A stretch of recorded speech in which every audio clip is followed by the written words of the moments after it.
장 15절 말씀입니다. 창세기 3장 15절입니다.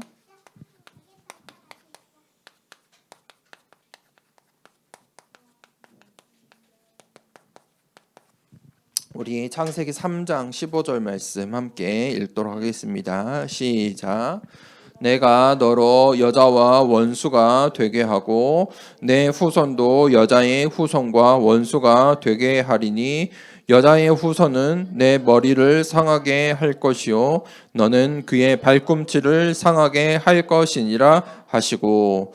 아멘. 오늘 에덴 동산 사건이라는 제목으로 말씀을 나누겠습니다.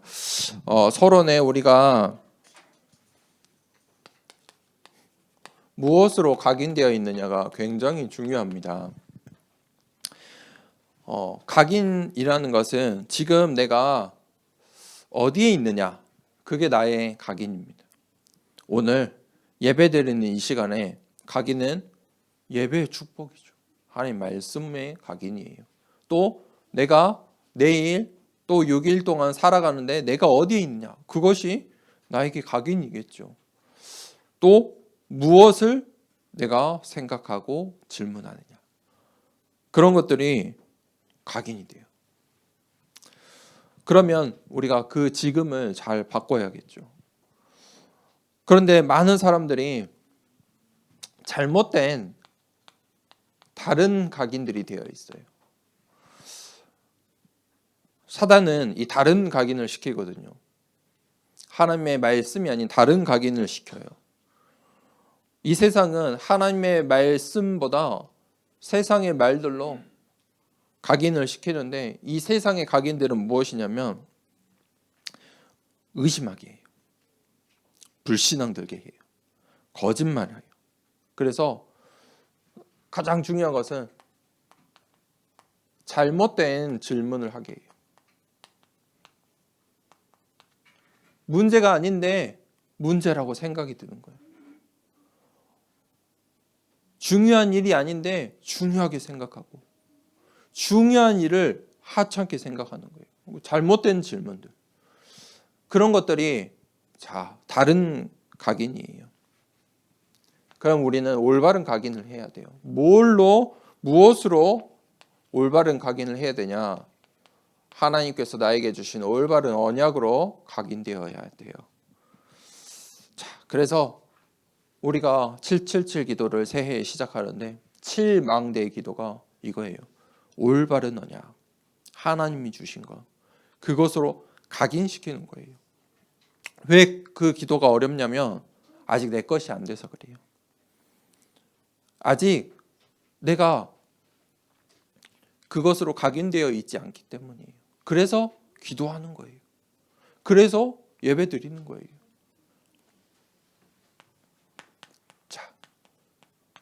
그러면 그 각인이 어떻게 되냐? 이제 뿌리가 내려져요.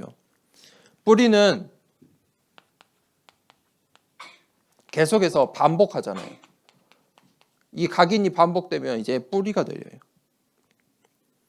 그걸 습관이라고도 하고, 그 습관이 되면은 그게 어떻게 보면 나에게 너무 당연한 것이 돼요. 잘못된 것인데 당연히 돼버려요. 이게 삶이 돼요. 그래서 우리는 이 삶을 하루 살고 끝나는 게 아니잖아요. 그렇죠? 여정을 가는 거예요. 우리의 삶은 여정이에요. 그거를 크게 나눠서 뭐라고 하냐면 과거, 현재, 미래라고 구분 짓는 것뿐이에요. 여정이에요. 우리는 과거, 현재, 미래 살아가고 있어요. 그 삶의 여정을 하나님의 말씀 따라, 말씀 속에 있는 7여정, 하나님의 말씀을 따라 말씀의 흐름 속에 보면서 가는 거예요. 확인하면서 가는 거예요. 다른 말로 언약궤를 따라가는 거예요. 내 수준으로, 내 생각으로, 내 기준으로 하면 살아가면 그렇게밖에 안 돼요. 더 하나님이 예비하시고 하나님께서 주신 그 축복들을 누릴 수가 없어요. 그러니까 우리가 말씀 따라 언약궤 따라갈 때 어디 갈 수 있어요? 맞아요. 하나님께서 예비하신 언약의 땅, 가나안 땅에 들어갈 수 있는 거예요. 그렇지 않으면 어떻게 해요? 그 수준으로, 내 수준으로 광야의 여리고 앞에 머무를 수밖에 없는 거예요. 자, 뿌리. 그러면 그것이 어떻게 되냐면 세 번째, 체질이 되거든요. 체질이 돼요. 체질이 되면은, 체질이 됐다는 말은 이제 열매가 맺어지는 거예요. 이미 그 열매가 맺어졌다는 것은 각인 뿌리가 된 거예요. 왜 열매가 맺어집니까? 이런 말 아세요? 콩 심은데 콩 나고 팥 심은데 팥 난다. 이유가 있는 거예요. 콩을 각인시켰어요. 뿌렸어요. 콩이 뿌리 내려서 콩이라는 열매를 맺는 거예요. 무엇을 심었느냐? 그게 결과가 되는 거예요. 그런데 우리는 이것을 바꿔야 돼요. 이 체질을 바꿔야 돼요. 바꿔라. 그런데 우리가 그것을 바꿀 수 있어요? 우리의 죄와 저주와 사망의 권세 아래 살아가는데, 이 거짓말의 세상에 살아가는데 바꿀 수 있어요? 이 세상의 것들을 이길 수 있어요? 안 되죠. 그래서 우리가 하나님의 말씀 따라가는 거예요. 7. 이정표. 성령의 인도를 받아야 되는 거예요. 자, 우리가 7. 이정표를 따라갈 때 모든 것을 살리게 돼요. 나를 살리고 우리의 자녀들을 살리고 나의 현장도 살리고 시대를 살리는 응답이 주어진 거예요. 그 각인 뿌리 체질을 바꿔야 돼요. 그러면 오늘 에덴 동산의 이 사건을 잘 봅시다. 하나님은 왜 선악과를 만들었을까요? 하나님께서 왜 선악과를 만드셨습니까? 언약을 맺으신 거예요. 선악과를 주신 이유는 생명의 길을 주신 거예요. 저것만, 저 약속만 지키면 모든 것을 정복하고 다스리고 내가 너희와 항상 함께하고. 그렇죠? 생명의 길을 주신 거예요. 왜 선악과를 만드셨어요? 나 때문에. 나에게 참 생명, 영원한 생명을 주시려고. 그 에덴 동산의 축복을 주시려고. 그러면 오늘 창세기 3장에 마귀가 나타났죠. 이 마귀는 언제부터 있었습니까? 성경에 보니까 창세기, 성경의 시작부터 나타나요. 이 마귀가 나타나서 뭐부터 했어요? 제일 처음에 한 게 거짓말이에요. 아담과 하와를 속였잖아요. 거짓말하게 했어요. 그리고 마귀는 언제까지? 요한 계시록까지. 마지막에는 어떻게 해요? 전쟁을 일으켜요.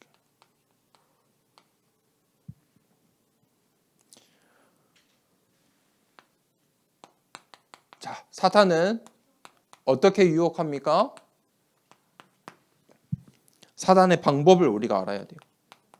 불신앙을 줬어요. 뭘 불신앙하게 해요? 올바른 언약을 믿지 못하게 해요. 어떻게 해요? 다른 질문, 잘못된 질문을 하게 만드는 거예요.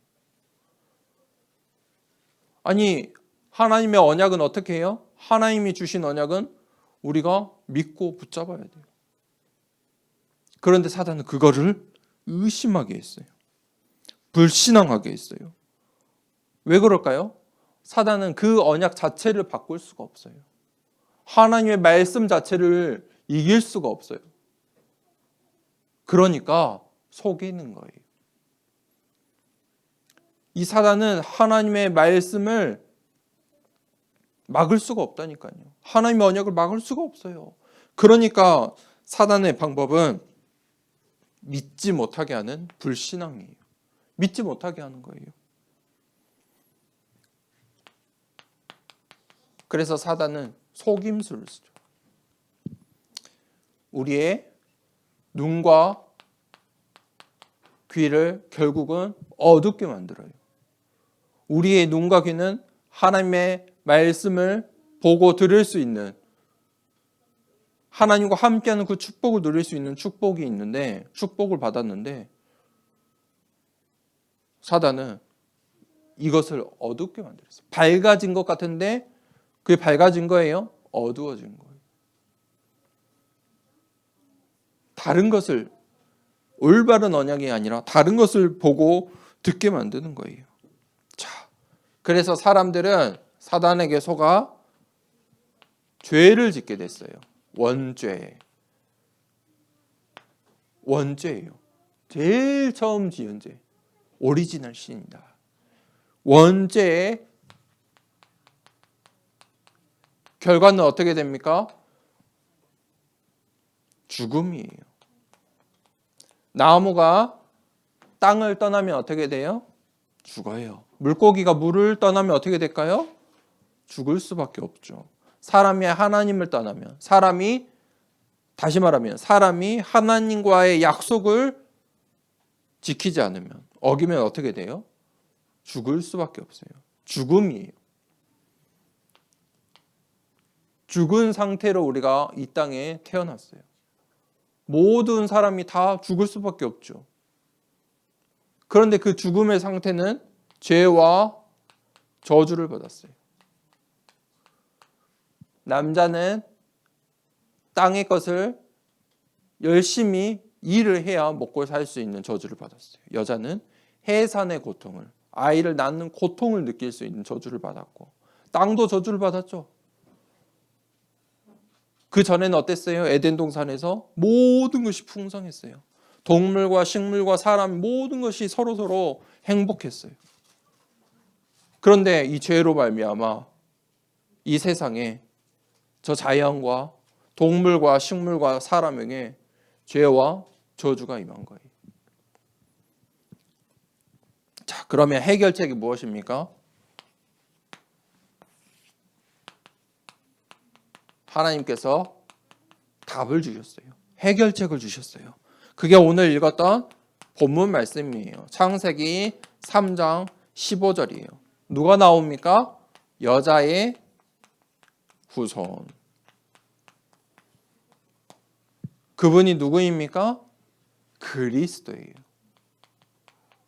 그 그리스도가 누구예요? 예수님이 그리스도가 되신 거예요.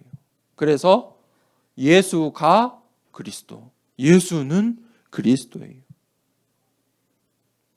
여자의 후손만이 하나님 만나는 길, 그 그리스도. 자, 결론입니다. 우리가 하나님께서 주신 영원한 축복을 알아야 돼요. 우리를 영원한 기업으로 삼으셨어요. 하나님 나라의 영원한 기업으로 나를 부르셨어요. 그리고 우리에게 언약을 주셨어요. 그 정확한 언약을 붙잡아야 돼요. 말씀을 붙잡아야 돼요. 내가 정확한 언약, 말씀을 붙잡고 있으면 요셉이 하나님께서 주신 꿈을 통해 언약을 붙잡았잖아요. 그것을 정확하게 붙잡으니까 뭐 할 수 있어요? 노예가 되고 감옥에 가도 기다릴 수 있어요. 하나님의 시간표는 오니까. 하나님의 시간표 그날 그때는 올 것이니까 정확한 언약을 붙잡으면 기다릴 수 있는 거예요. 두 번째, 영원한 응답이 있어요. 우리는 하나님의 영원한 작품이에요.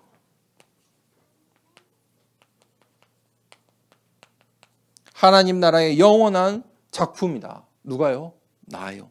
나의 인생이요. 나의 과거와 오늘과 미래가 하나님의 영원한 작품이에요.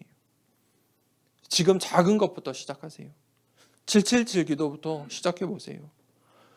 내가 그 답을 가지면, 답이 나면 어떻게 되냐? 이제 누릴 수 있어요. 이 답이 내려지면 내 인생이, 나의 인생의 여정이 이 말씀 속에 있는 것이구나. 내가 하나님의 영원한 작품이구나. 그것이 믿어지고 결론 내려지면요, 누림이 돼요. 그러면 세 번째, 영원한 유산을 남길 수 있어요. 하나님 나라를 위해 각인 뿌리 체질을 먼저 바꿔야 돼요. 각인 뿌리 체질. 우선순위. 올 한 해 잘 생각해 보세요. 우선순위. 내가 이 한 해 2024년도의 우선순위. 내 인생의 우선순위. 한 번만 생각해 보세요. 내가 뭘 해야 되는가? 무엇을 해야 가장 축복받을 수 있는가? 세상 사람들을 말로 어떻게 잘 살 수 있는가? 복받을 수 있는가? 생각 한번 해보세요. 그대로 살면 또 그대로의 수준밖에 되지 않아요. 우선순위를 바꿔야 돼요. 그 수준을, 작년의 수준을 넘어서려면 어떻게 해요? 우선순위를 바꿔야 돼요. 정리를 하셔야 돼요. 그러면 가장 중요한 그 우선순위가 뭐냐? 기도할 수 있는 힘이 있어야 돼요. 내가 기도가 잘 안 돼요. 기도가 어려워요. 그 말은 기도할 수 있는 힘이 없는 거예요. 그만큼 도전해야 돼요. 힘이 없으면 어떻게 돼요? 반복해야 돼요. 훈련을 해야 돼요. 그런데 그 훈련이 계속 반복되고 힘이 생기죠? 그러면 그 다음부터는 누림이에요. 그냥 그거 하면 돼요. 그 처음 시작이 중요해요. 그래서 그 기도할 수 있는 힘, 다른 말로 말하면 기도는요, 밥 먹는 것, 운동하는 것과 이게 설명하려고 하는 거지 그것과 비교할 수가 없어요. 기도할 수 있다. 그게 응답받을 나의 그릇이에요. 내가 기도하는 만큼 내가 응답받을 나의 그릇인 거예요. 자, 그 그릇을 어떻게 해요? 모든 사람들이 기도하잖아요. 근데 그 그릇을 어떻게? 777 기도해요. 그만큼의 그릇으로. 자, 그래서 2024년도에 각인뿌리 체질을 바꾸는 그 시작을 우리 함께 하길 원합니다. 우리 렘넌트 예배 시간에는 777 기도가 좀 어려우니까 우리 렘넌트 예배 시간에는 계속해서 우리 393 기도 하도록 하겠습니다. 함께 기도합니다. 성삼위 하나님이 나의 주인 되심을 고백합니다. 성부, 성자, 성령의 하나님, 지금 이 시간 영력, 지력, 체력, 경제력, 인력으로 내 안에 충만하게 하옵소서. 기도하는 이 시간 내게 9가지 보좌의 축복이 세팅되게 하옵소서. 보좌의 축복과 시공간 초월하는 하나님의 역사가 내게 임하게 하옵소서. 237 나라 살릴 빛의 증거가 나에게 충만하게 하옵소서. 내 안에 심어놓으신 하나님의 형상과 생명이 회복되고 에덴의 축복이 회복되게 하옵소서. 나에게 전무후무한 응답을 주시고 나의 모든 현장에 말씀이 성취되도록 인도하옵소서. 나에게 맡기신 교회와 학교 현장과 미래에 살릴 전무후무한 응답을 주옵소서. 예수 그리스도 이름으로 기도합니다. 아멘. 이 시간 주기도문으로 일부 예배를 마치겠습니다.